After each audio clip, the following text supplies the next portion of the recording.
हे भक्तों, इस पवित्र और दिव्य संदेश को सुनने से पहले आइए हम सब अपने मन को शांत करें, अपनी आत्मा को निर्मल करें और अपने हृदय को प्रभु श्री कृष्ण के चरणों में पूर्ण समर्पण के साथ झुका दें।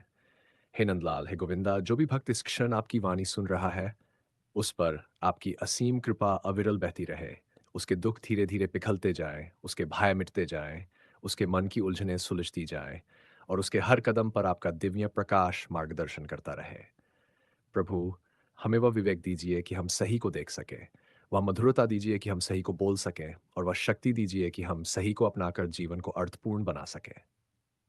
मित्रों, इस आध्यात्मिक प्रवाह में प्रवेश करने से पहले कमेंट में जय श्री राधे कृष्णन अवश्य लिखें, क्योंकि आपकी भक्ति ही इस दिव्यता को और अधिक शक्तिशाली, पवित्र और चमत्कारी बनाती है। और यदि आप हमारे चैनल पर नए हैं, तो सब्सक्राइब कर घंटी दबाएं ताकि हर दिव्य संदेश, हर प्रेरणादायक यात्रा और हर प्रकाशमय विचार आप तक बिना रुके पहुंचता रहे।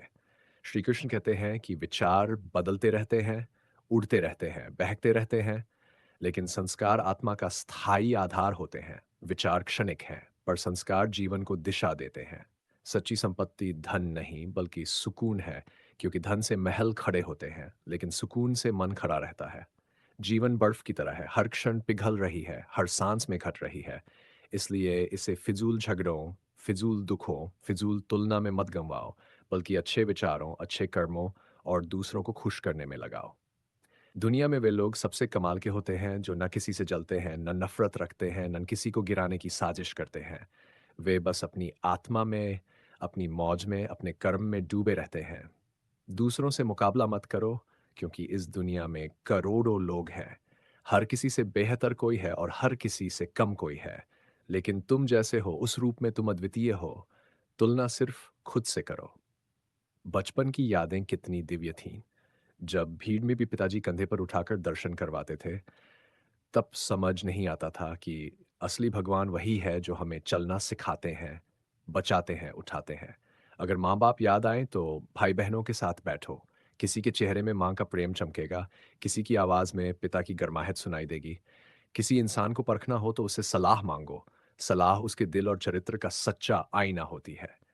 हे प्रभु, हमें सुख देना तो इतना देना कि अहंकार ना आए और दुख देना तो इतना कि आस्था न छूटे, क्योंकि अहंकार अंधा कर देता है और आस्था जीवित रखती है। रिश्ते तब तक नहीं टूटते जब तक दोनों ओर से प्रयास हो। और टूटते वही हैं जहां कोशिश सिर्फ एक तरफ रहती है। दिल में जो हो उसे कहने की हिम्मत रखो और दूसरों के दिल की बात समझने की समझ रखो। यदि कोई आपसे दूरी बना रहा है तो उसे बनाने दो। आपकी किस्मत किसी इंसान की मौजूदगी पर निर्भर नहीं है। कई बार मिट्टी का प्याला अमृत से भरा होता है, पर हम प्याले को देखकर ही ठुकरा देते हैं। दुनिया में दो लोग सबसे भाग्यशाली है, एक जिन्हें सच्चा दोस्त मिलता है और दूसरे जिन पर माँ की दुआएं चलती है। हर महफिल में मत जाओ जहां सम्मान न हो, वहां आपकी उपस्थिति बेकार है। नसीहत अकेले में दो और तारीफ सबके सामने करो, क्योंकि नसीहत का उद्देश्य सुधार है, शर्मिंदा करना नहीं। वफा ऐसी करो कि डूबता व्यक्ति तुम्हारा सहारा पकड़कर बच जाए, और न बचे तो तुम भी उसके साथ डूब जाओ। यही वफा का असली रूप है। तुम किसी को दिल से चाहो और वह कदर न करे तो अफसोस मत करो। कमी तुम्हारी नहीं, उसकी किस्मत की है। गुस्से में छोड़ने वाला लौट सकता है, लेकिन मुस्कुराकर छोड़ने वाला कभी वापस नहीं आता। सुबह लगता है पैसा ही जीवन है, पर शाम तक समझ आता है शांति ही जीवन है। खामोशी एक अनमोल आदत है, खासकर तब जब आप मूर्खों से घिरे हों, क्योंकि खामोशी का कोई जवाब नहीं। याद रखो, हम पृथ्वी पर मेहमान हैं, मालिक नहीं। जो खुद को मालिक समझते हैं, वही सबसे अधिक नुकसान करते हैं। जिस इंसान के मजाक में अपमान छिपा हो, उसे कभी दोस्त मत बनाओ, क्योंकि मजाक में व्यक्ति की वास्तविक नीयत झलकती है। दूसरों पर उंगली उठाने से पहले अपने गुनाह गिन लो। शायद दूसरों में गलती ढूंढने का समय ही न बचे।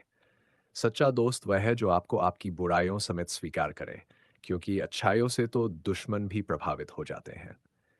जिंदगी ऐसे जियो कि कोई हंसे तो आपकी वजह से हंसे, और कोई रोए तो आपके लिए रोए, नॉट आपकी वजह से। रास्ते के पत्थर ठोकर नहीं दिशा देना जानते हैं। एतबार और प्यार दो नाजुक पंछी है, एक और दूसरा भी उड़ जाता है। सबसे नजदीक की आवाज हमारे जमीर की होती है, पर हम उसे सुन नहीं पाते, क्योंकि हमने अपनी आदतों का शोर बहुत बढ़ा रखा है। दुखों का अंत मत खोजो, मन को प्रसन्न रखो। दुख खुद हट जाएंगे। आंसू हमेशा दर्द नहीं और मुस्कान हमेशा खुशी नहीं। कभी-कभी दोनों उलट भी होते हैं। रिश्तों को भूख लगती है। प्यार परोस कर देखो, दिल जीतना दुनिया जीतने से बड़ा काम है। सिकंदर दुनिया जीतकर भी खाली हाथ गया, क्योंकि कुछ भी साथ नहीं जाता। ख्वाहिशें बादशाहों को गुलाम बना देती हैं और सब्र गुलामों को बादशाह। लोग मुझे धर्म में ढूंढते हैं, लेकिन मैं इंसानियत में बसता हूँ। मंदिर मस्जिद में क्या ढूंढते हो? मैं वहाँ भी हूँ, जहाँ तुम गिरते हो, जहाँ तुम गलतियाँ करते हो, जहाँ तुम टूटते हो। समय दो उन लोगों को जो आपको दिल से चाहते हैं, क्योंकि समय ही एक उपहार है जिसका कोई विकल्प नहीं। जो दूसरों को बर्बाद करने की सोचते हैं, वे खुद कब बर्बाद हो जाते हैं पता नहीं चलता। यदि किसी ने आपकी राह में कांटे रखे हों, तो उन्हें मुस्कुराकर हटा दो। अगर बदले में तुम भी कांटे रखोगे, तो पूरी दुनिया कांटों से भर जाएगी। जिंदगी वैसे भी खोज में कट जाती है और अंत में समझ आता है कि जो मिला है वही पर्याप्त था। जिंदगी को समझना मुश्किल नहीं। जिस तराजू पर दूसरों को तौलते हो, कभी खुद बैठकर देखना। जब आपकी जगह कोई और ले ले, तो एक कदम पीछे हट जाना ही बुद्धिमानी है। जिंदगी अधूरी है और वक्त तेज, रात इकाई, नींद दहाई, ख्वाब सैकड़ा, दर्द हजार, फिर भी जीवन खूबसूरत है। और मित्रों, फिर मिलेंगे एक नई रोशनी, एक नए संदेश और एक नई दिव्य यात्रा के साथ। तब तक मुस्कुराते रहिए, स्वयं को संभाले रखिए और हर सांस को प्रभु की कृपा मानकर जीते रहिए।